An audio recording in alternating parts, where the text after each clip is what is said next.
আপনার হায়াতটাকে মূল্যায়ন করেন। আজকেই তওবা করে ফিরে আসেন, সময় অপচয় বন্ধ করেন, কোনটার ব্যাপারে সিরিয়াস হন। নামাজ পড়ার উদ্দেশ্য কি? কোন কারণে পড়ব? কারণ তুমি হয়তো ভাবছো নামাজ পড়ার উদ্দেশ্য হলো তুমি যেন জাহান্নামে না জ্বলো। নামাজ পড়ার উদ্দেশ্য হলো তুমি যদি নামাজ না পড়ো আল্লাহ তোমাকে ঘৃণা করবেন। নামাজ পড়ার উদ্দেশ্য হলো তুমি যদি নামাজ না পড়ো তুমি শাস্তি পাবে, অথবা তুমি আর মুসলিমই থাকবে না, ফেরেশতারা তোমাকে অভিশাপ দিবে। সমস্ত নেতিবাচক বিষয়। আল্লাহ ওই সমস্ত উদ্দেশ্যের কথা উল্লেখ করেননি।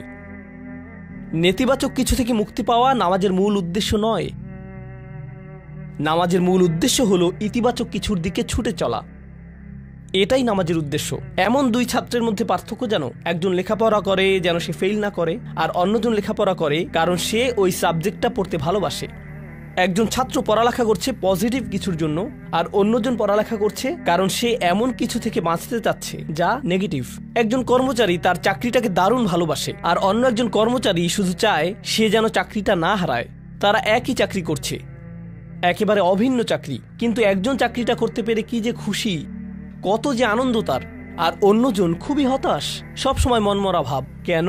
কারণ তাদের একজন এটা করছে ক্ষতিকর কিছু থেকে মুক্তি পাওয়ার জন্য, আর অপরজন এটা করছে উপকারী কিছুর দিকে ছুটে চলার জন্য। আল্লাহ কোরআনে যখন আমাকে নামাজ সম্পর্কে বলেছেন যে কেন আমাদের নামাজ পড়া দরকার, তিনি মুসা আলাইহিস সালামকে এই উত্তরটা বলে দিয়েছেন। যখন তিনি তার সাথে সাক্ষাৎ করেছিলেন তিনি বলেছেন, আকিমিস সলাতা লিযিকরি, আর আমাকে স্মরণ করার উদ্দেশ্যে নামাজ কায়েম করো। তোমার নামাজ ঠিক রাখো যেন তুমি তোমার রবকে স্মরণ করতে পারো।